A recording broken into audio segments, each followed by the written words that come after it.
Hello everyone, and welcome back to Motorhome Adventures. It's great to see you again. We're doing something slightly different today. You've seen from our previous films we've had solar upgrades in our van, which have been absolutely fantastic. Oh yes. But we're continuing with solar school. It is, yeah. I'm back in school. We're continuing with solar school, but actually it's slightly different this time around because we're going to be focusing on our house. And showing you what we've done to our house to reduce our electricity bills by an awful lot. Yeah, it has. So that's probably why we've been neglecting you a little bit over the last 2 or 3 weeks, because I've been head down in a project which was slightly forced upon me by the failure of an inverter that runs our solar system. But I hasten to add there will be some more motorhome related films coming after this. Oh yes, because we've had it installed now, and we are raring to go in our motorhome. Oh yes, counting down the days. Yeah. Well, yes, it is days now, not weeks. So very much looking forward to that. But for those of you who had asked about, eagle-eyed of you that had asked about solar and the EV, then here's an insight into what we've been up to for the last few weeks for those of you who might be thinking about a similar move. So there's the first 6 panels that were on the roof when we bought the house as a new build, and then round the other side of the house I'll show you the other ones. And there you can see the other 6 just on that other face, sort of facing west, the house does there, and therefore this edge faces more towards the south. So that's the setup we bought into as a brand new build back in 2017. We moved in here. So those 12 solar panels on the 2 different faces of the house, they come in, we're up in the loft space here of the house, and they came into this, which is a 3 kilowatt Solis inverter, brand there. And it's as simple as the cables from the solar system itself. They come, you can just see them over there coming down through the roof. The solar panels are obviously built into the roof, and therefore where they sit there's obviously no tiles, so it's a bit weird. In fact, when you switch all the lights off up here, you can actually physically see the sort of daylight almost up coming in through the gap where the tiles would be, but where there are now solar. And then those black wires down the bottom there, they feed into the base of the inverter, and the inverter then converts that into power that's usable in the house in its most basic description. However, that is now the problem. The solar, or the inverter I should say, after about 8 years, I guess it was installed before we moved into the house as a new house, so probably right back in 2015 or 2016, so it's coming up 10 years old. So that packed up, which meant that, well, I guess the only plus side is that it packed up in January when sunlight is at its absolute minimum, and therefore we're not losing stacks and stacks of solar. But this died, so the question was, did I repair this or get a new one, or did I stick my toe in the water of the next phase of solar, which, after collecting a stack of data for the last 8 years, it seemed that it may be time to think about battery storage. Not only that, but it may also be time to think of uprating the inverter and adding some more solar panels to the garage, therefore doubling up on the solar, but then all that power that we can't use in the house when it's lovely and sunny, instead of going back to the grid, would be then stored in a battery for us to use later, at obviously zero cost if it's solar generated. So as you can see there, it's been disconnected now because I made the decision that we were going to look at that next step. This inverter is very soon to be disposed of as a dead and probably 10, 11, 12-year-old bit of technology, 3 kilowatt inverter, and we're going to make the change. In 2021 we added an electric vehicle to the setup here, and that was Hyundai. It's a Kona, which has got a 64 kilowatt battery, and so we added to the ecosystem that we had, those panels and the inverter, we then added a Zappi produced by a company called My Energy. You can just see their logo there. A Zappi charger for the EV. Because it's a domestic charger wired into the house. We're a single phase house here, single phase electricity supply, and therefore that's got a maximum charging rate of 7.2 kilowatts per hour. So that was a great addition to the existing solar setup. So this is the next bit of the equation. So down from the loft, from the solar panels and the inverter, you then have a sort of form of controller which decides that if there is enough power powering the house, then anything left over in the solar panels will then get diverted to the water tank here. So you'll get solar heated water, and then after the water, if there's anything left over after that, then obviously it could potentially divert it via the Zappi to the car. So that's the sort of a bit of the brains of it, in that it decides where the power's going to go and how it's going to get distributed.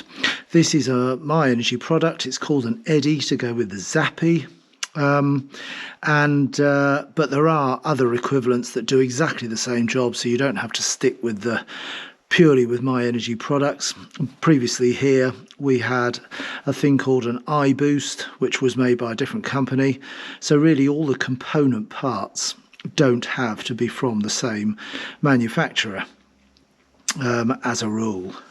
And then if in the daytime, obviously particularly in winter when the solar isn't quite enough to heat the water up, then you can tell this unit that that you want a boost done overnight, say when it would kick in and turn on the immersion heaters. Of course, the future plan would be that this unit would then potentially either draw power from the batteries, or that of course we'd be scheduling it to boost the water at the off-peak rate 11:30 p.m. onwards. So what you also have with the solar is a generation meter. So outside the back door I've got the standard electricity meter, but additionally I've got a generation meter, and as the solar comes in off the roof, this meter records how many kilowatts has come through it, and that electric obviously is the stuff that either goes to the house, to the water, to the car, or anything left over after that then get exported back to the grid. And as a lot of you may have heard, the Feed In Tariff process allowed us over the last 7 or 8 years to get a small amount, and compared to the price obviously of electric at 20-30p wherever it's been in the last few crazy years, this has stayed pretty much the same at just 4 or 5 pence in and around that per kilowatt exported. So it's not been a massive amount, 180, 200 pounds a year. Those that got into the solar system much earlier than us in 2018, when export tariffs were much higher, make an awful lot more than that. But that's obviously that was the timing of us moving into the house here and inheriting this system, which is great because obviously in summer it gives you that tremendous advantage of having free house electric, free water and free car charging. But of course over the years as well, particularly in the last few years, there are other export methods available. Octopus, who we've recently swapped to, ready for some changes we're going to do, offer higher rates for export of electricity that might be left over after the house and car and water are all charged up. And I'll explain a bit more about that as we go through this brief overview of the setup and the changes we're going to make. So what the dilemma we're in is obviously summertime. You get absolutely loads of solar coming down, probably up around about 400 kilowatts per month in the sort of May, June, July time. But that's at a time, because we are all electric, no gas here, that's at a time when you've not got any heating on, where you're perhaps not in the house as much because you're out and about, and therefore all that excess solar heads back to the grid, for which you're getting a relatively low amount of return compared to how much you're able to push to the grid. So the next step, or shall we say the holy grail of anything like this, which is completely electric without gas or other alternative forms of energy, is to then try and capture that energy, to store it, and then particularly in winter to be able to store the energy at off-peak prices, which are generally between 11:30 at night and 5:30 in the morning, or very similar depending on who your provider is, so that if you can then charge up the batteries at that off-peak rate, which for Intelligent Octopus, for example, is at 7 pence currently in January 2025, then of course to be able to charge up at the lower rate and then use some of that electric for those other functions of the house, be it water, be it running the house itself, then that's of course of great advantage. Any extra solar you might then get during the winter, which is a lot less than summer, perhaps only 70 or 80 kilowatts a month as opposed to 400, then you could also therefore divert that perhaps into your batteries if there was some left. So the next phase is now underway, and that next phase, which is great to be able to start to do this, is to take the whole system to its next level of being able to store.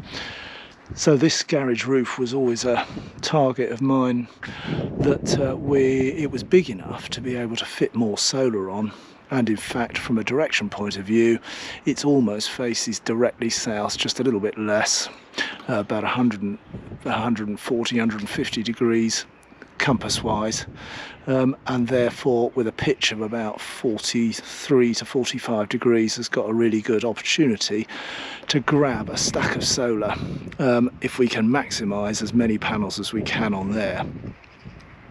So that was what I went to quote for from 4 or 5 companies in fact, was to squeeze as many extra panels as we could in 2025 onto this roof, because 2025 panels are a lot more powerful than 2016 panels.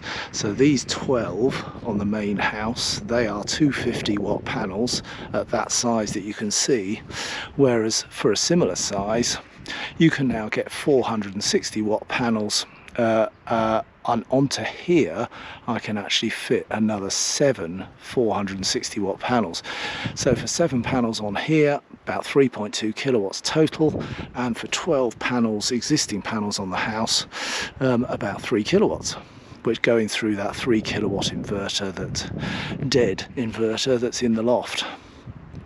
So that's where I was at. It was add solar and find appropriate battery storage that we could therefore start to see the benefit from, either in the summer from off-peak rates, either in the summer from solar rates, solar charging for the batteries, and then in the evening time you're using that battery power, or in the winter from the off-peak rate that you can then filter back in during the day, therefore using electricity at lower rates. And of course any solar in winter would then be a bonus that would add to that storage in the batteries. So there's the outside electric meter box, as most are standard on the outside of the house. Just the other side of this wall is where the consumer unit is, and therefore the plan will be to, instead of the inverter being in the loft up there, they will bring the black leads from the solar panels on the roof out. They'll bring it down the house, and then out of the consumer unit they'll bring additional electric feeds around the side of the house, because the plan is that from a battery storage point of view, we will put some batteries on the outside here stored. Batteries these days are obviously IP65 or IP66, a lot of them are, and they are perfectly able to just sit outside, to expose to all the weather, and function quite happily and robust enough to put up with even the great southwest Wales weather. So the plan is to sit them on here, to wire them in here. This is a northeast facing wall, so they won't be in direct sun or anything, so that'll just help to keep them cool. And of course being in the great outdoors, then that provides its own sort of cooling system for them, plus the fact they're on a northeast wall, so they'll be pretty shaded. So that's the grand plan, is to increase the solar, is to add some battery storage at the back of the house, is to add some solar onto the roof of the garage, and generally try and take advantage and make use of what has actually been, over the years that we've had it, a fantastic summer resource. We're just going to make it a lot more fit for winter, and indeed for any of those summer costs where we were spending money on electric. We should most certainly be spending almost zero on electric in the summer with the amount of solar we're now going to generate. But anyway, builders are due here tomorrow to start, hence the scaffolding on there, to start popping the new solar panels on there. So I'll keep you updated with how we go, show you the install for those of you I know who have asked us about it, and who are interested perhaps in the upgrades we're going to do, and I'll introduce you to some of the data and some of the interface you'll get, some of the information you can get once the system is up and running and installed. So day one has arrived. Day one, and this was our chosen supplier, installer, Blue Electrics. We had 5 quotes in total for the work, and Blue Electrics were a fair way ahead of the other 4 in terms of the interaction, the knowledge, just the whole quotation process, which there were 2 or 3 which were good, but Blue Electrics definitely came out ahead of the pack. So we asked them to come and do the work for us. So you saw the scaffolding, so day one has started, and the first job is to, in fact you can see it there, that first rail has just gone in at the base of the roof there, and so all they do is they lift up. I'll get you a bit closer to that. So you can see there, they just lift up the tiles and then get the hooks in underneath, and then to that gets fitted the rail which the solar panels will eventually fit onto, and that's all going to be sort of day one work. The guys up there reckon they'll probably have all the rails on and bits and bobs on day one, so it's not a huge lengthy installation process. Obviously the scaffolding of the garage was dead quick. If they'd had to put more on the house, then yes, obviously that's going to cost a bit more in scaffolding. Solar panels aren't, the prices have come down a lot, which is partly why we're sort of taking on the project now, having been here 6 or 7 years. Is because prices of solar panels now for things, as I was saying earlier, that are now sort of almost twice the power of the ones up there. Sort of those were 250 watt, going on here are 460 watt panels, but they're like, you can get them 60-70 quid now. That's even at non-trade prices. So the whole process of getting solar on your roof actually isn't crazy priced at all. Scaffolding, panels themselves though, so really it's about, which is what I wanted to do here, was jam as many panels as I could on there, because they are so, so accessible cost-wise. So anyway, that's the start of day one and the start of the railing process. And the sun is supposed to come out a bit later. It's a disgusting day, so fair play to the boys up there, to John and to Dylan up on the roof there, getting started whatever the weather, rather than me up on the top of that today. But the sun's supposed to come out in a few hours. Who knows in Wales? Who knows? But yeah, Blue Electric's been absolutely great. If you're in the area, or they're based in Neath Port Talbot Way over near Swansea, so they've obviously come 50-60 miles west to us here in Tenby. So if you're anywhere really in South Wales and beyond, perhaps the other way into England, then they're well worth checking out. They are an Octopus preferred partner, which was partly why we ended up with Blue Electric, because we were looking to swap to Octopus Intelligence Go to get the off-peak costs. and when I was looking on the Octopus site, it pinged across a number of installers in our area, of which Blue Electric were one. So I thought, well, we need to get them round anyway to part of the quotation process and comparing all the relevant costs. And I'll take you into the sort of costs of everything a bit more as we go through the project, so you know the sort of expenditure. But for me, once I'd done the sums and the working out, it became an absolute no-brainer to try and bridge this gap between fantastic summer on the solar, but then this big gap in winter where electric costs go up hugely because we're all electric heating, and they are next to nothing in summer. So I could have a £50 a month bill in summer, but I could have a £400 a month bill in winter. So, you know, we needed to try and even out those big high peaks and troughs, and this is the route to do it, is the battery storage and the off-peak rates that Intelligent Octopus are offering at the moment. But again, we'll talk a bit more about that as we go on and as you see the installation going in. So there we go, there's the progress, and all that happens is that little bracket, they lift the tile, the bracket is then fixed to the roof truss underneath. They just take a tiny bit out with a grinder there, take a tiny bit off the tile so that the tile sits perfectly flat, as it was before they lifted. And there's the rails going along there now, second rail, the lower rail there. So that's allowing me to add all the panels to the bottom, and then there's obviously a gap in between each window, so we're going to use that gap as well to fit landscape for those two panels, which will just fit in there nicely. These panels along here will be in portrait mode, so it's basically going to maximise every inch of space. Obviously there are building regs that just say how far up to the edges of the roof the panels can go. It's a couple of 100 mil, you've got to have a gap at the edges, so obviously they're going to ensure that those gaps exist to ensure everything complies. But as I say, you know, 50-60 quid for a panel. They've taken about 2 hours to put this up. It's a really swift process to get some solar on your roof. So, and there we go, the first one going up.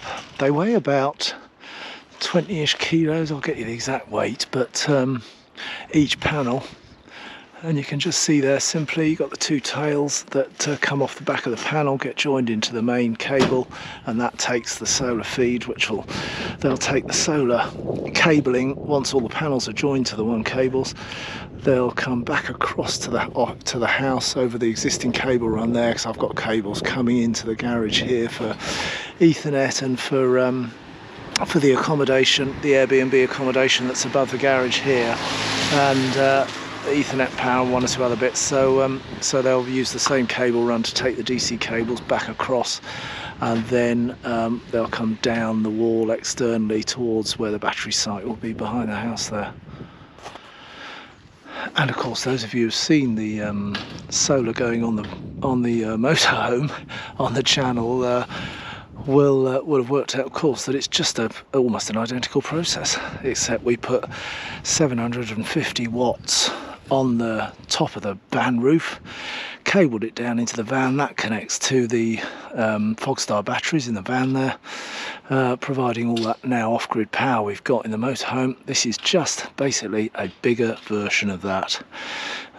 Solar panels, cabled, batteries at the house, and then that power that it accumulates in the batteries is then used to power the house and the garage's power needs. Then heat the water if there's any left over, and then obviously charge the car as well if there's any left over after that. Job's a good one. So there we go, there's panel 1. How exciting. 460 watt panels, just starting to pop over the tiles, ready to put the rails on for the two upper ones. So it's all swift progress. We're only lunchtime on day one.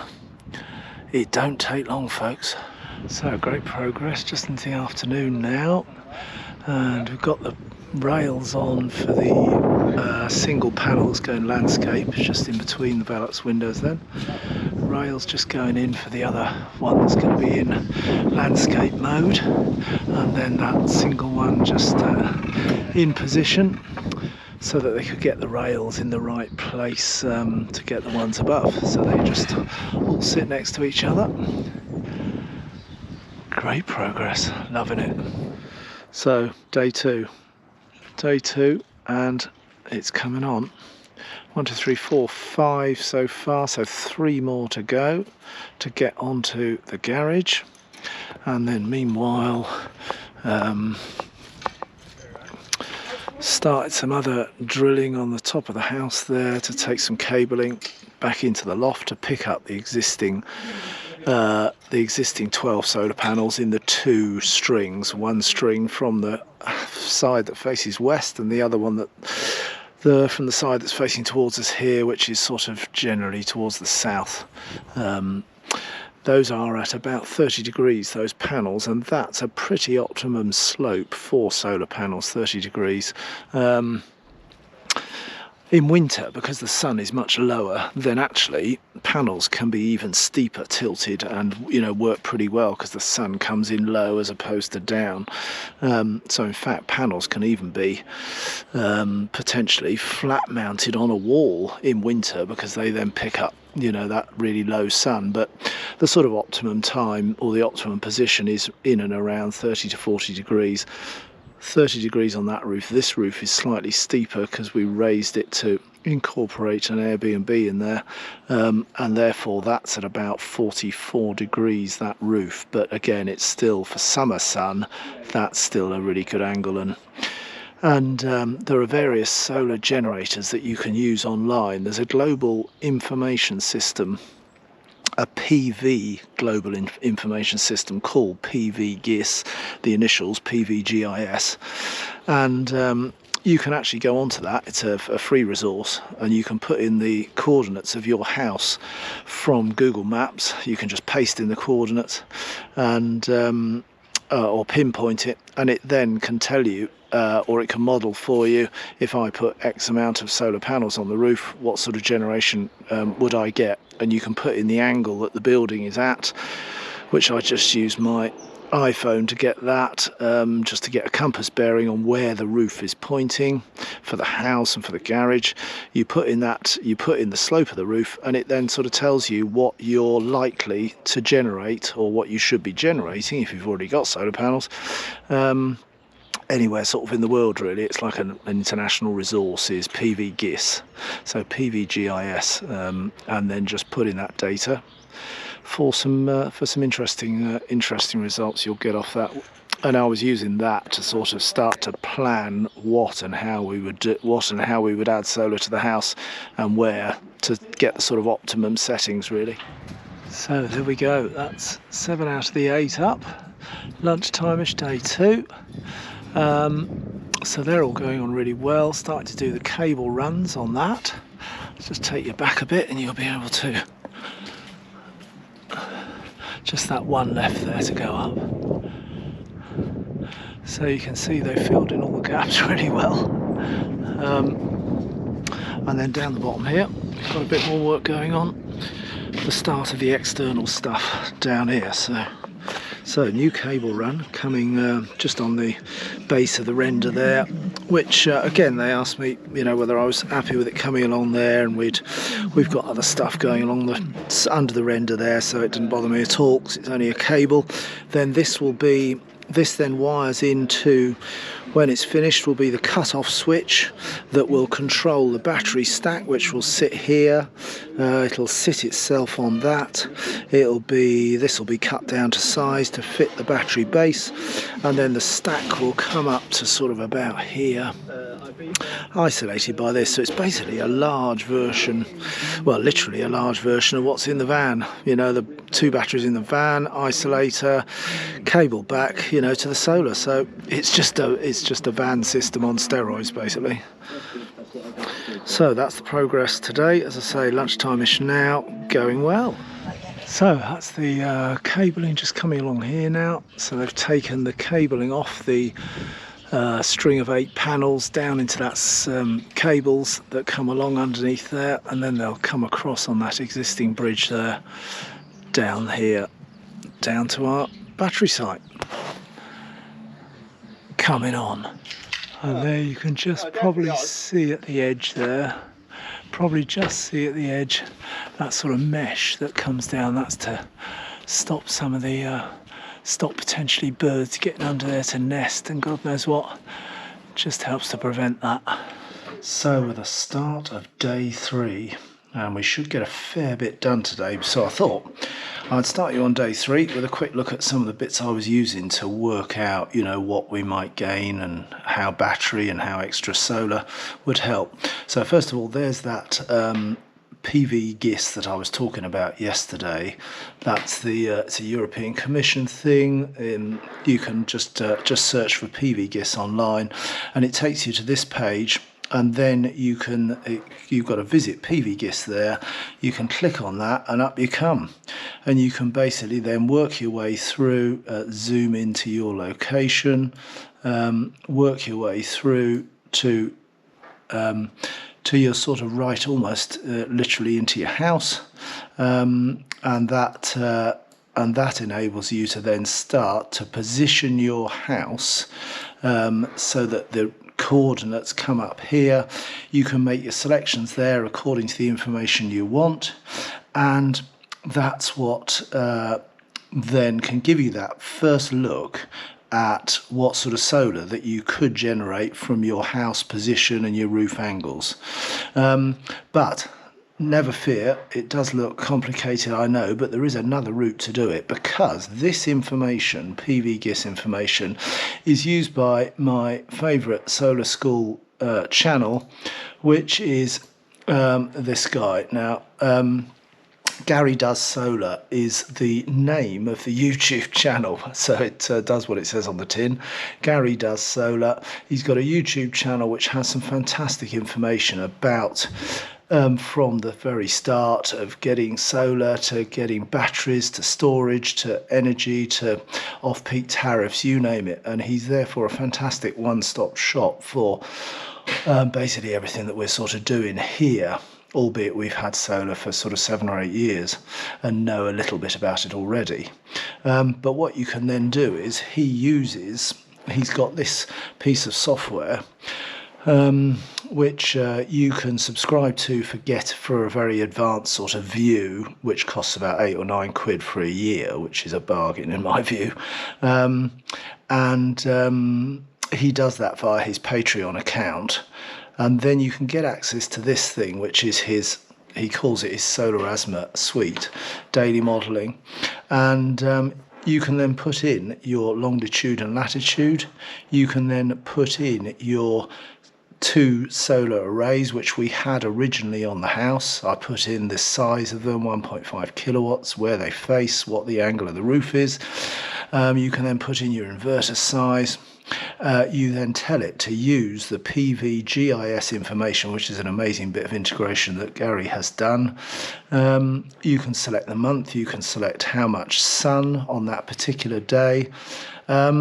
And of course, before we started our little 3-day project here, we had no battery, so I've left that out. So what I've done, just to show you a quick example of what it can do, is I've taken some data from last July where I charged up the car, now 64 kilowatts at standard variable tariff.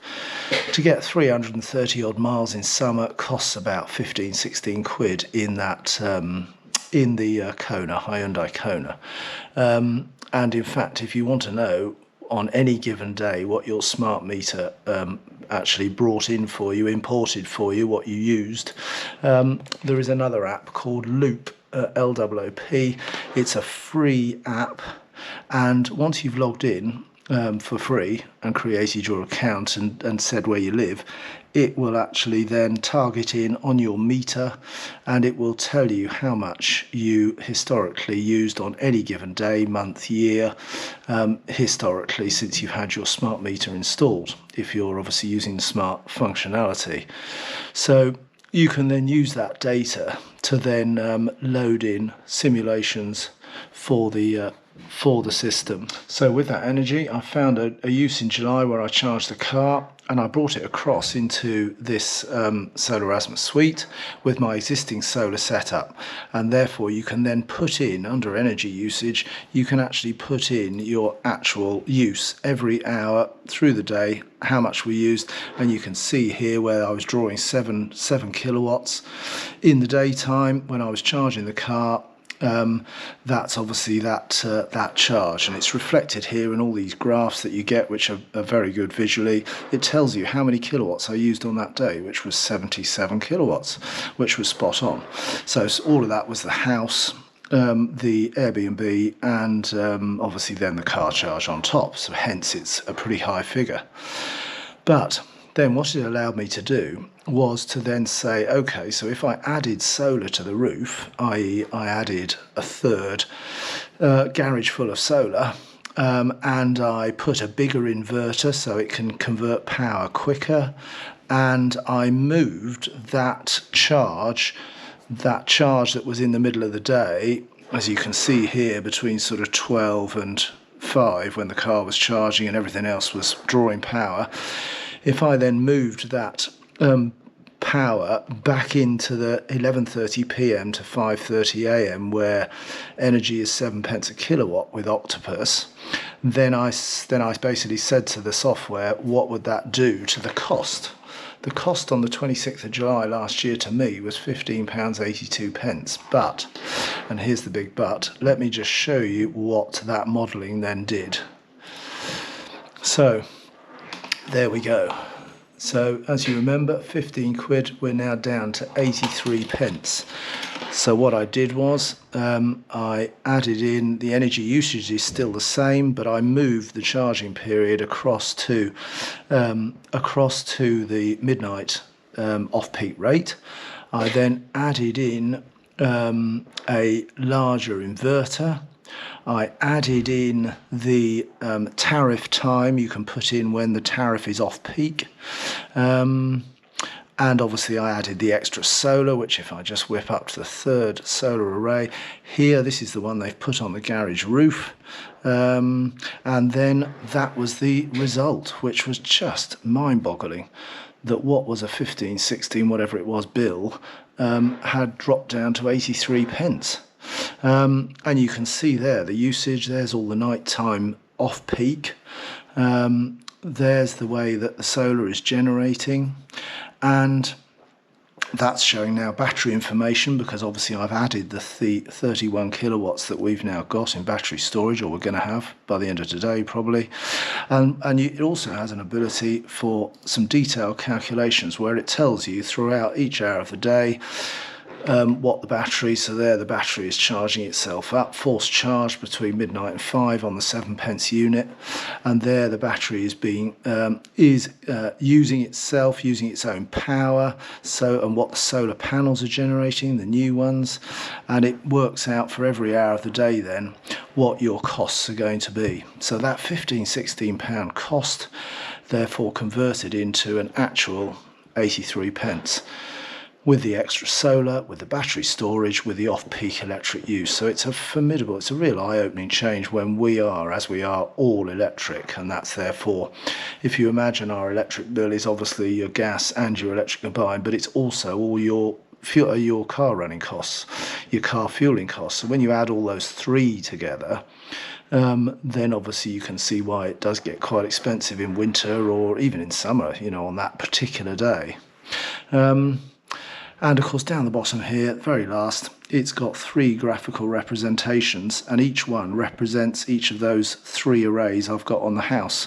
So on the bottom, this one here, that's the old system that's still on the house from when we bought the place 6 or 7 years ago.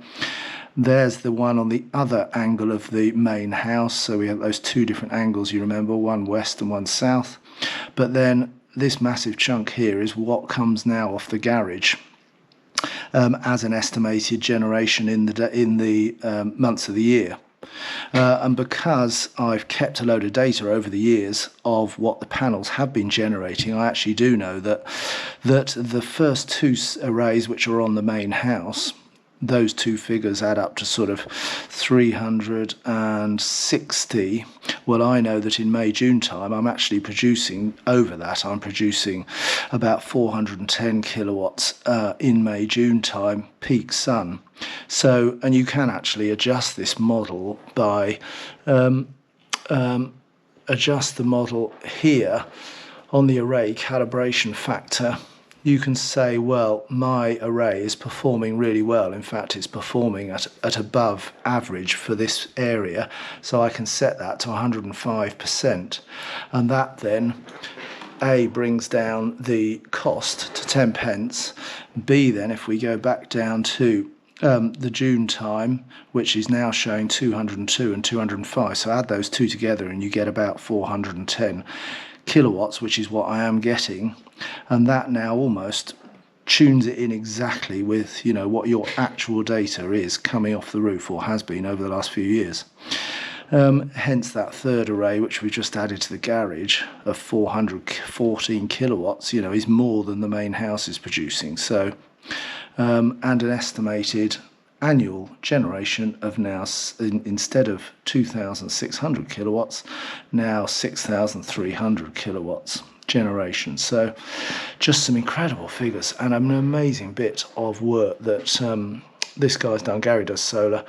It's so interesting if you're a data geek like me, but of course data tells the actual stories and allows you to then model in what you might want to do to your house, be it you starting out with solar, or be it like us now starting to enhance that solar and add the storage, the battery storage. So anyway, without going into some of the crazy detail, that's probably completely befuddles you, although some, I'm sure, those of you that have asked about the house that have spotted the solar on the roof will hopefully have found that useful and interesting, and those of you perhaps who are thinking about it might find it quite useful to know that just through a little bit of resources online, PVGIS, Gary Does Solar, this modelling suite that Gary's produced, with Loop Energy's view of your smart meter, you can actually do your own little test and see what you could achieve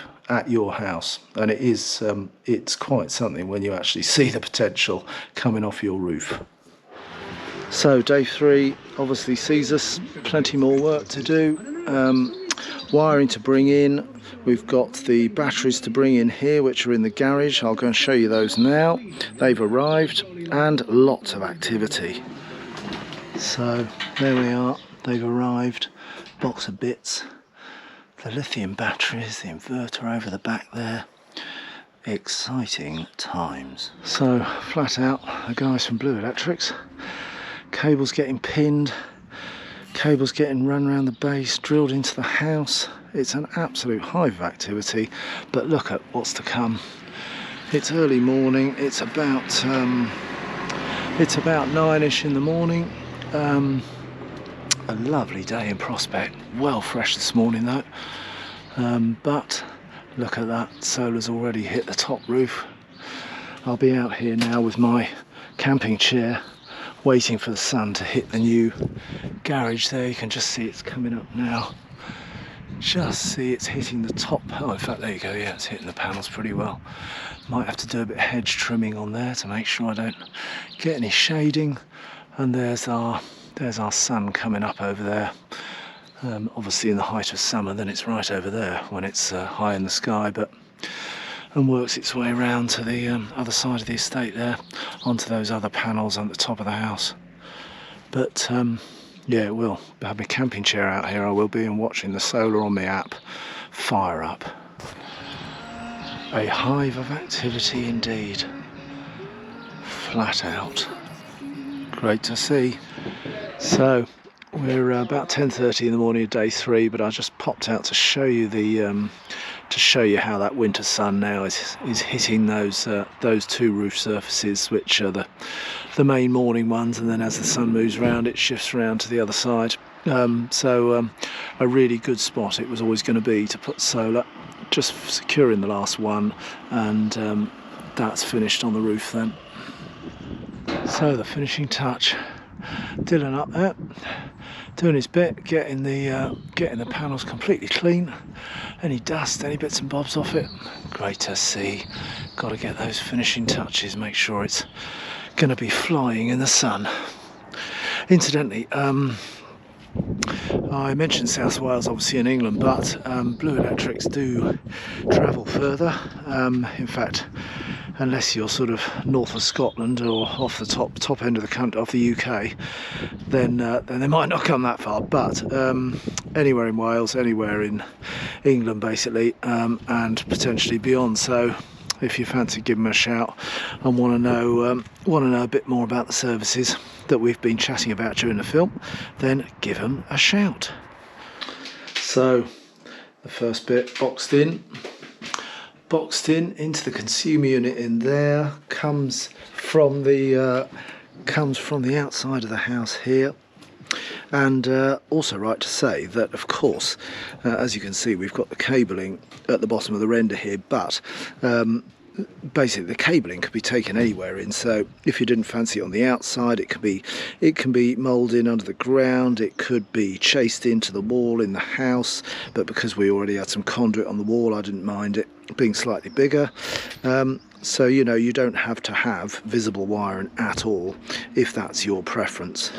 So there's the first one in place, piece of slab cut down, because that's going to form the base for the stack that's going to be up against the wall here. And in total, the 4 batteries and the inverter are going to be somewhere around 325 kilos, and therefore you can see it needs a pretty decent base for everything to sit on and make sure it's very solid. And of course, we are concrete walls behind the render there, concrete block, so they also get anchored into the wall as well.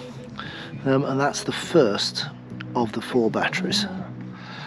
Now, anybody who's trying to lift a motorhome battery will know that they're pretty heavy, let alone one that size. So that's battery 2 being lifted down the step rather than the meat. Not something you can throw on your shoulder, that's for sure. And there we go, lifted on. That's 2 on the stack. 2 more to go. So third one in, and of course it of course is obvious that because we're all electric, so we've got the the heating, the power, the Airbnb, the car, everything. Then in winter, that amount of storage is very useful for us. Of course, if you've still got gas heating or you've got less sort of power or not got an EV, then it could be that you can, of course, just have a couple of batteries or even one battery, which might service all of your needs for the house. So that's where that Solar Asthma Suite came in really useful, and the Loop Energy app, where you can find out exactly what you use on any sort of given winter or summer or spring day. Put it through the calculation suite there, the Solar Asthma Suite, and out comes the possibilities for your power needs, your individual power needs, because you're using real data from your historical power use in the house. So this system is expandable up to 6 batteries if you wanted to go that big. So I'm starting with 4 because I think that's pretty close to really helping us out, but of course it means that to get to sit, you just have to take the inverter off the top, put the next battery or 2 on top, put the inverter back on, and off you go again. So any additions in the future is obviously much easier to do than what we've had today, and of course it does leave a northeast facing roof north over there. So this is northeast, which traditionally you would think, well, northeast, that's not a solar roof, but actually it is. The generation capacity of that roof, having done some modelling on it, is absolutely huge. And you can see the sun's still on it now, and it's sort of midday-ish on a early February day. So as for the summer, when the sun comes up, and it's on the back of the house here from early morning, 6 a.m. onwards, then of course that's another future expansion, which if the battery storage and the bits and bobs there don't get me down close to zero cost overall, then I've got no doubts that if I invested some more when I've resold my kidneys, having paid for this lot, that's a future expansion plan to sort of bring us to zero, if not, or zero electric costs, despite having an all-electric house and an EV. So, you know, the possibilities are not only exciting, but are phenomenal. What you can now achieve. Yes, it's not cheap. It isn't cheap, but you know, and we're sort of 14 to 15k for the install that you're seeing over these 3 or 4 days. But payback wise, when you saw some of those figures from this morning, where just in 1 day in July when I charged the car, we could save 17, 18 quid, then, you know, it's just phenomenal, absolutely phenomenal. And that ignores the export capability in summer of the 15 pence rate that we're hopefully going to be enjoying. So yeah, some very interesting times. And then the batteries are just secured back to the house with those brackets. There's another set going in here. So because you've got that fairly considerable weight on the back of them, then they just got those extra layers of security to stop them toppling. That's the last thing you'd want.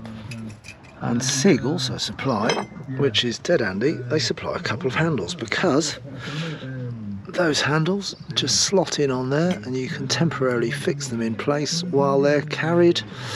So just helping these good guys from Blue Electrics to be able to manhandle them down the steps to this position. Good little thought, that. So we're back up in the loft. That's what's happened to the inverters. Gone. They've obviously kept the isolator there for the solar up on the roof here. They've used the power feed that used to be there for the inverter. That's now converted into a socket for the upstairs space here, in case we have any 3-point power. So good repurposing of that.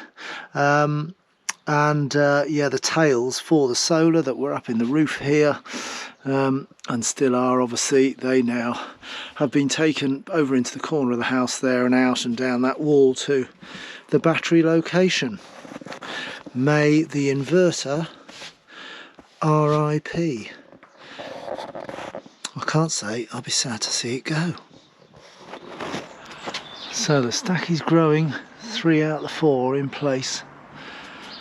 And see, they just link in, they just slot together in the little connectors there that link 1 to 2 to 3.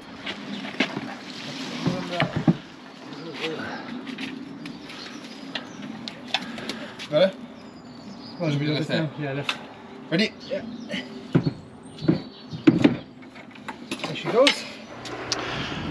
So there we've got the stack, all 4 are in place, 300 and something kilos. And here's the inputs out of interest. They've got, in terms of connectivity, you've got a 4G connectivity sort of dongle there, got RF, radio frequency contact there.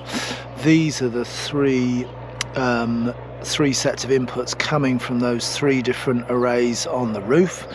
Garage roof is the new one there, and then these were the existing solar panels on the roof of the house.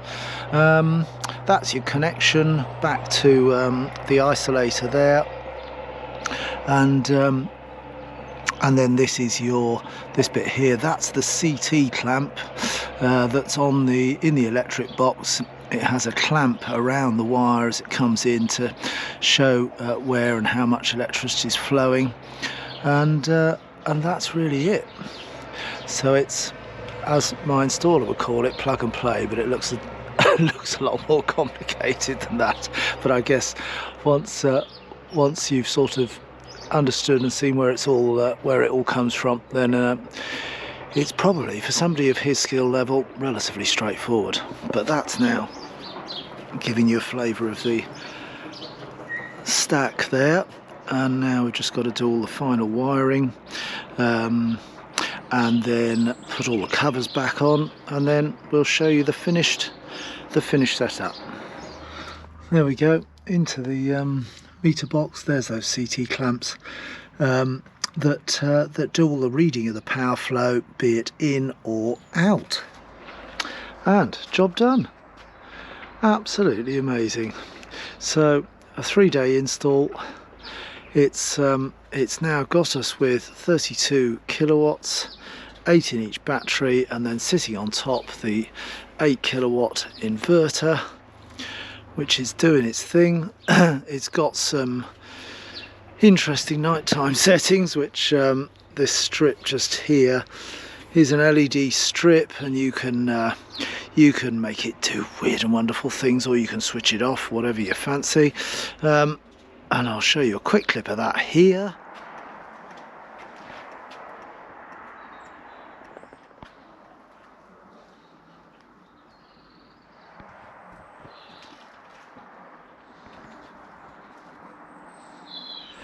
And as you can see, some posh lights if you want it, but it sits there pretty neatly, I have to say. And in terms of what it's now doing for us, then I'm absolutely delighted with it here, because what it means now is I can load shift all of the things like the car charging, the water heating if it needs boosting, the battery charging itself, of course, but I can move all that to the off-peak rate, 7 pence per kilowatt. And then from 5:30 in the morning onwards, this is my power source, which is giving me back the power 7 pence a kilowatt instead of 25, 26 pence, or God forbid it ever goes back up into the 30s again. And touch wood, with my calculations, I think hopefully those 4 batteries will then get me right the way through the day, into the evening, and up to the next off-peak charge point, which is 11:30 p.m. in the evening. And that's the concept, very like the motorhome, of course, except this battery is a bit bigger than the 2 300 amp fog stars that I've got in the motorhome, but does exactly the same thing, just allows the house to run in effect off-grid in the day, feeding off the batteries.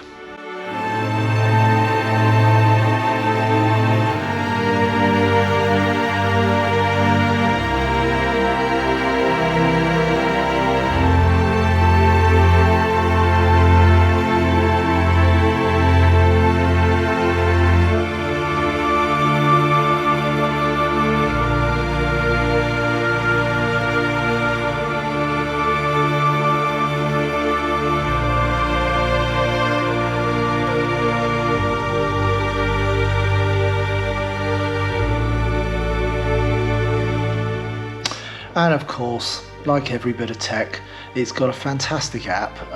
This is the desktop version, although it's an exact copy of the phone app, be it Android or Apple.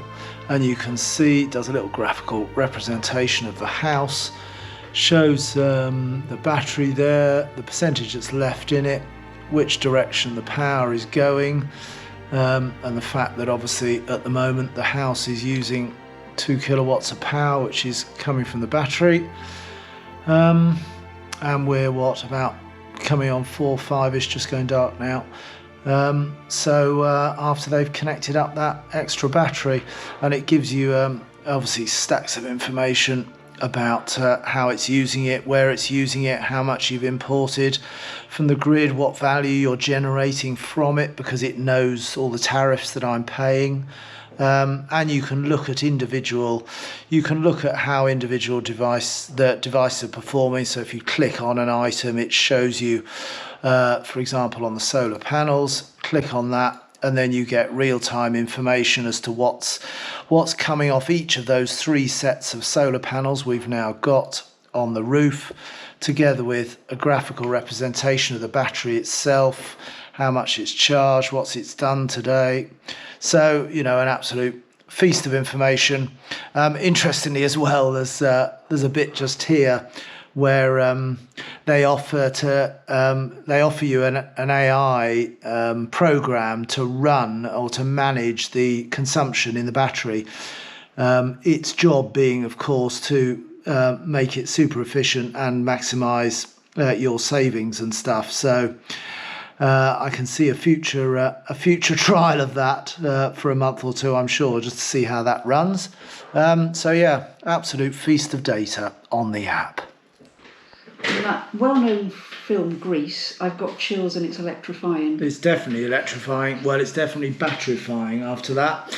So for those of you who had asked, I hope that's given you a little bit of insight into what we were sort of forced to do as a result of that dead inverter.